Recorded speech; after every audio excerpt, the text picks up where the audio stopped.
Bismillahirrahmanirrahim. Assalamualaikum warahmatullahi wabarakatuh. Hari ini kita ni belajar pelajaran solah. Sebelum memulakan pelajaran, marilah kita ni sama-sama membaca doa sebelum belajar. Bismillahirrahmanirrahim. Rabbi syrahli sadri wa yassirli amri wahlul uqdatam min lisani yafqahu qawli. Sebelum memulakan pelajaran, marilah kita ni sama-sama membaca doa sebelum belajar. Bismillahirrahmanirrahim. Rabbi syrahli sadri wa yassir.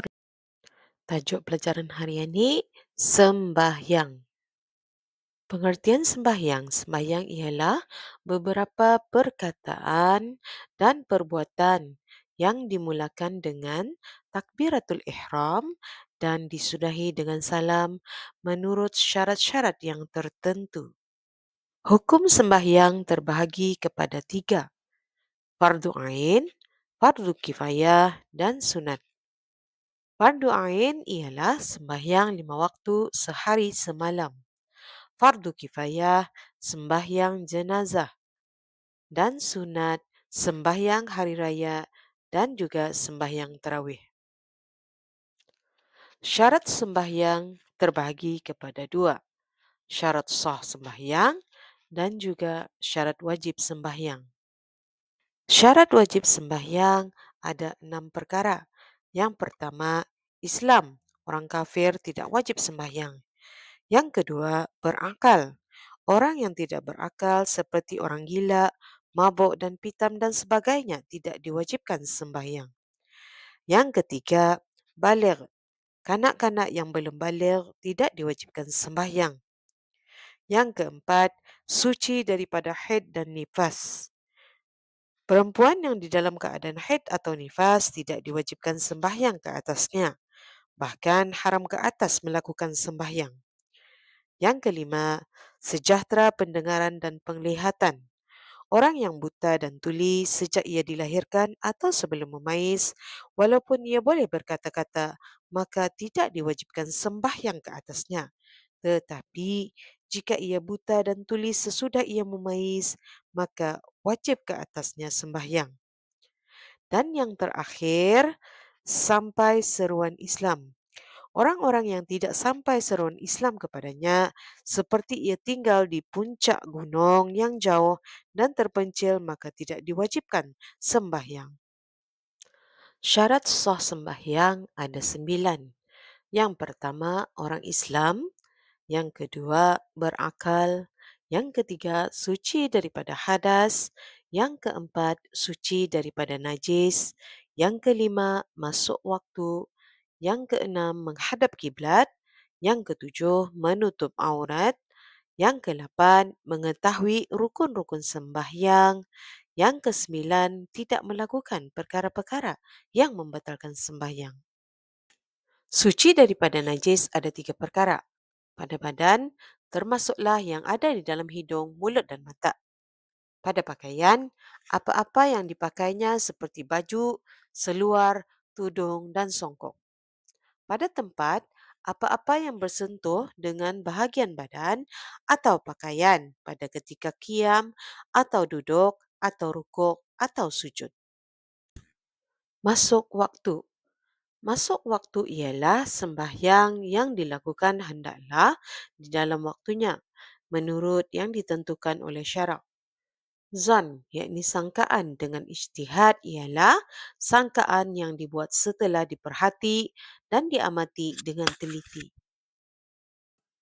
Menghadap kiblat. Kiblat ialah arah di mana terletak Kaabah yakni Baitullah. Menghadap kiblat ialah menghadapkan seluruh badan berbetulan dengan kiblat dengan cara dada dan mukanya hendaklah menghadap ke arah Kaabah pada ketika berdiri dan duduk. Orang yang sembahyang tidak menghadap kiblat adalah tidak sah sembahyangnya. Orang yang diharuskan tidak menghadap kiblat sembahyang syiddatul khauf dalam keadaan sangat takut dalam peperangan. Berperang antara orang Islam dengan orang kafir, orang menderhaka. Sembahyang sunat di dalam perjalanan perjalanannya bukan karena maksiat. Yang ketujuh, menutup aurat. Menutup aurat di dalam sembahyang maksudnya menutup anggota badan ketika dalam sembahyang dengan pakaian yang suci dan dapat melindungi warna kulit.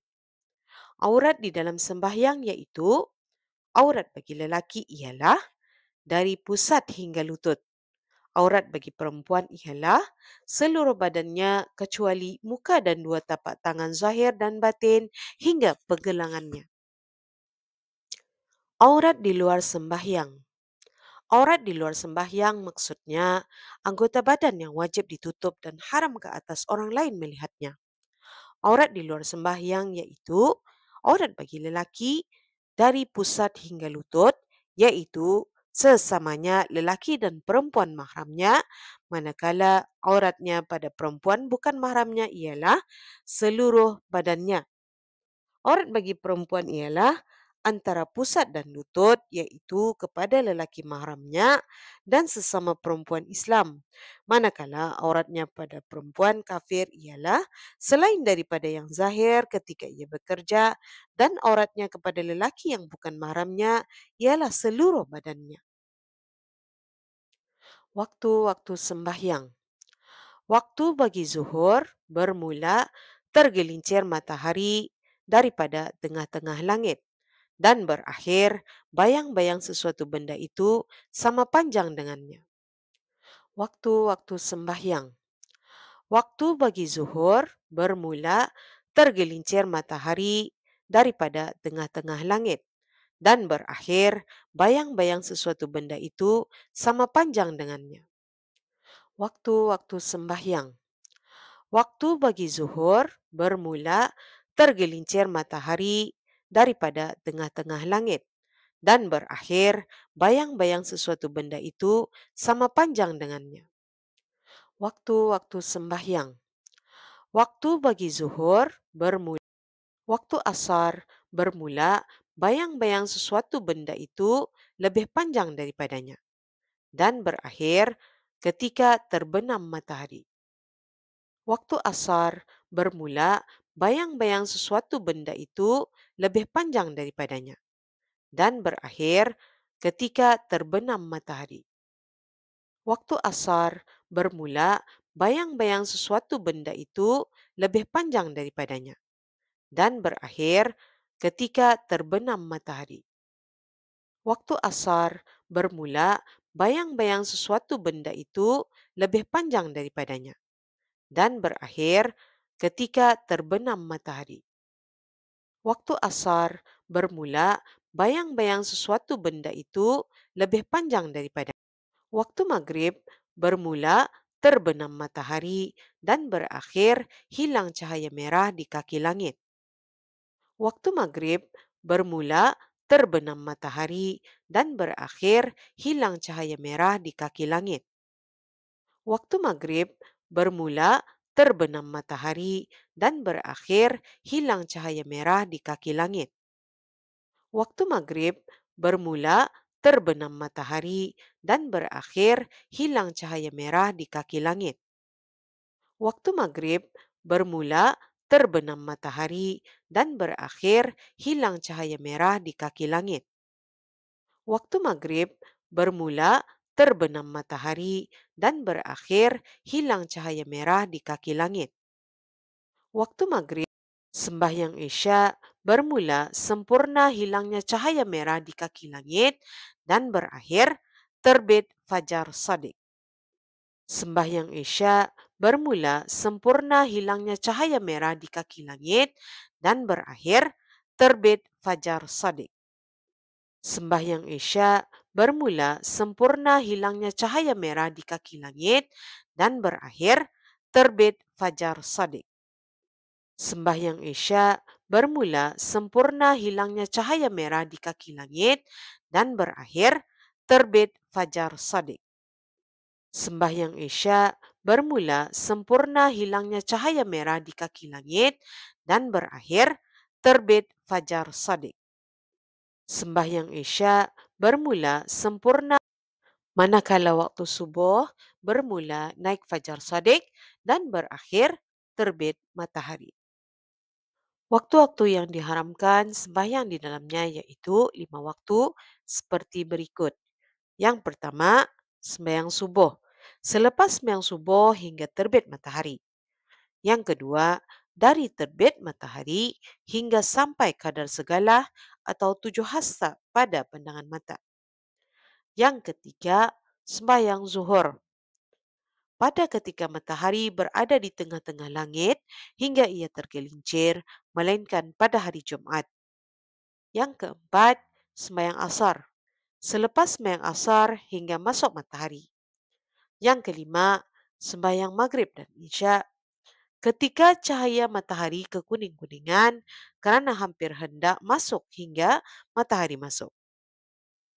Waktu-waktu yang diharamkan sembahyang di dalamnya yaitu 5 waktu seperti berikut.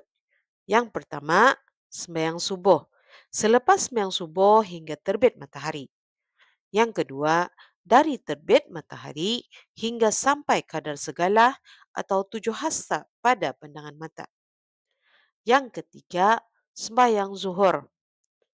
Pada ketika matahari berada di tengah-tengah langit hingga ia tergelincir, melainkan pada hari Jumat.